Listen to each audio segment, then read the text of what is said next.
Et donc on va attaquer tout de suite sur Amazon. Alors ça c'est vrai que c'est une news qui est assez drôle. On met de côté un peu toutes les critiques qu'on peut faire à Amazon. Je trouve que c'est la news qui est assez fun. Amazon qui lance un salon de coiffure. Et vous pouvez voir ici une femme qui justement a une proposition, parce que c'est là tout l'intérêt de ce salon de coiffure, vous vous en doutez, c'est d'avoir des technologies un petit peu intéressantes.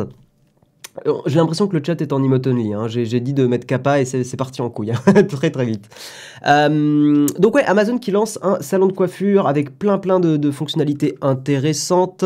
Ils ont ouvert donc le 20 avril, c'était il y a 2 jours, leur tout premier salon de coiffure sur une surface de 150 mètres carrés de 2 étages, non loin du siège social de l'entreprise dans le quartier de Spitalfields à Londres. Donc on est au Royaume-Uni, hein. On est complètement à Londres.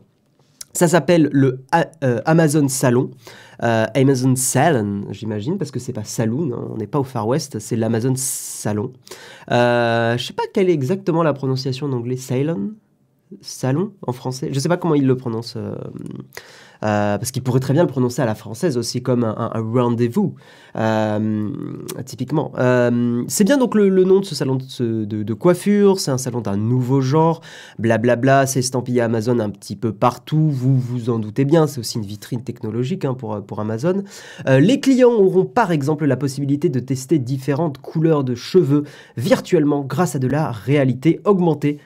Enfin, peut-être un usage professionnel de la réalité augmentée, qui existait déjà, mais qui me paraît pas con. Parce qu'effectivement, tu vas chez le coiffeur, tu as une grosse tablette qui te montre à quoi tu pourrais ressembler. Ça pourrait être chouette. Je sais pas ce que vous en pensez dans le chat. Est-ce que... Alors, je vais finir la news et après, je vais vous faire un petit sondage. Est-ce que vous iriez vous faire coiffer les cheveux avec en voyant ce que ça pourrait donner? Est-ce que c'est une fonctionnalité qui pourrait vous intéresser?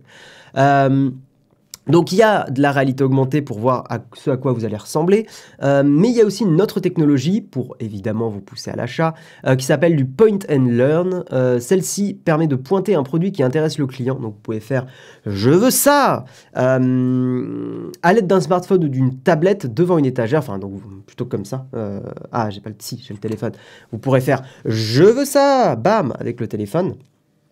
Et devant une étagère pour obtenir des informations pertinentes sur le produit en question, et y compris aussi des vidéos. Pour commander un produit, le client pourra scanner un QR code sur l'étagère pour commander directement depuis le site d'Amazon le produit de son choix. Pour l'instant, il n'est pas prévu d'ouvrir d'autres Amazon Salons, c'est réservé aux employés de la firme et ça s'ouvrira au grand public dans les futures semaines. Effectivement, ça fait suite à ce qui existait déjà avec Amazon pour Amazon Go, les épiceries, hein, où vous prenez vos courses et ça vous calcule tout automatiquement, et les librairies physiques Amazon Books. Alors on va se faire plaisir, on va se faire un petit sondage. Perso, je vais me faire couper les cheveux par un coiffeur de quartier pour 10 €. Omettez le prix dans le sondage, parce que sinon vous allez être biaisé. Est-ce que ça pourrait être un facteur déterminant pour vous? Pourquoi je fais cliquer lancer un raid? Mais non, on va pas lancer un raid. Pas maintenant. Gérer les sondages. Nouveau sondage.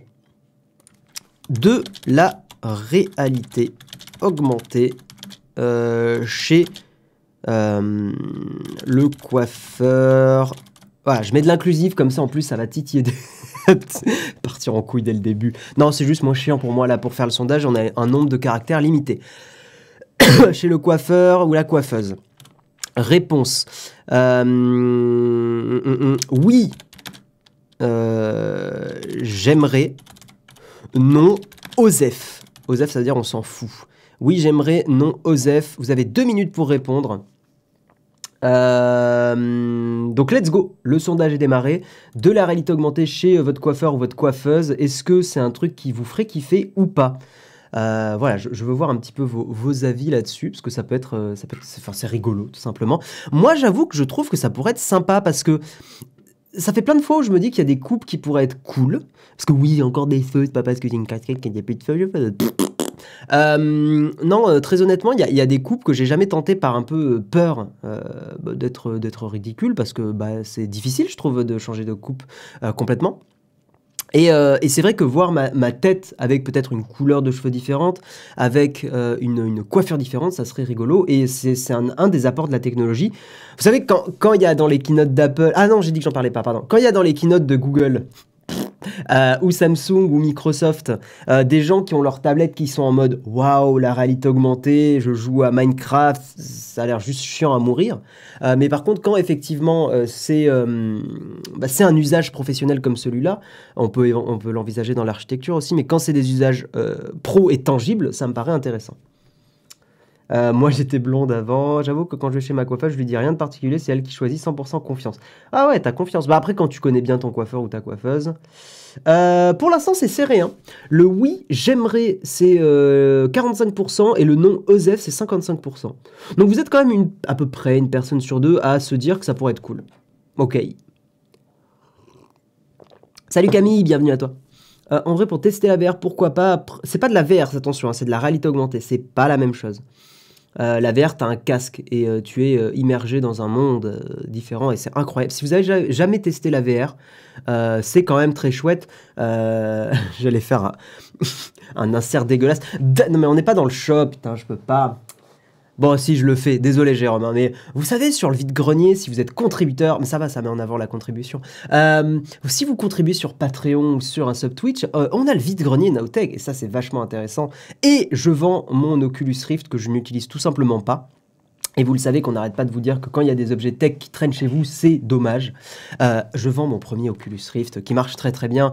C'est juste que je l'utilise pas, mais je me suis bien amusé avec, très honnêtement. Je me suis bien amusé avec. Surtout un jeu qui s'appelle Sprint Vector, qui est trop bien, qui est mon jeu de VR préféré.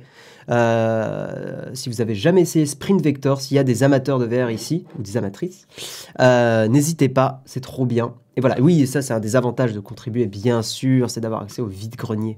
Ça c'est exceptionnel, bien sûr. Le prix n'est pas chouette pour tout le monde. J'ai tenté l'Escape Game en VR. Ah, ça doit être sympa. Donc non Osef à 55%. Bon, en gros, une personne sur deux qui sera intéressée. Ok. C'est trop bien la VR, je vends mon casque. Non, mais en fait, si tu veux, c'est le genre de truc... mais je comprends ton troll et t'as raison. C'est le genre de technologie où c'est quand même un peu contraignant. Et au final... tu vois, je préfère me lancer des petits jeux ou jouer à la Switch plutôt que de foutre tout le casque, de faire le machin. C'est quand même des expériences, la VR, où je pars dans les graviers. Hein. Vous pouvez mettre l'emoji gravier, allez-y, aucun problème.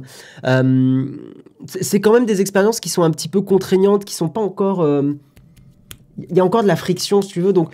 En fait, au quotidien, j'ai pas envie de tout le temps jouer en VR, et au bout d'un moment, je penche plus le casque, et puis tu sais, il prend un peu la poussière, quoi. Donc... voilà, mais je me suis bien amusé, je suis content d'avoir testé la technologie, c'est juste que plutôt que ça traîne, je préfère que d'autres personnes éventuellement l'utilisent, quoi. Ouais, comme la Kinect, full gravier, exactement. Vive la VR, tout le monde ressemblera à Ken et à Barbie, finalement non merci, je comprends pas ton commentaire Vidibule, mais ok.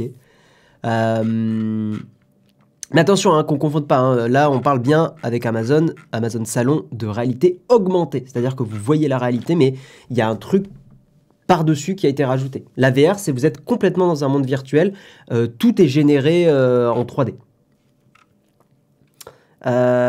Guillaume Gravier, une omelette. J'ai le PlayStation VR, c'est une tuerie avec Resident Evil 7, mais j'y joue pas souvent car c'est chiant à mettre en place. Vous voyez ? Shimaera live qui dit la même chose que moi. Je suis un père de famille, faut trouver un moment calme le soir, brancher les câbles. Ouais, on est d'accord. Je suis pas père de famille, mais c'est le même genre de truc, c'est que j'ai 1 milliard de trucs à faire dans la journée. T'as pas envie de... En fait, c'est pour ça, hein, c'est un truc qu'on vous explique souvent sur l'ergonomie des choses pour Nowtech, mais c'est la friction qui fait que des gens vont se tourner vers des produits ou pas. Je ne vais pas citer une certaine marque, mais si une certaine marque marche, c'est parce que justement la friction est réduite au minimum, quitte à avoir moins de fonctionnalités.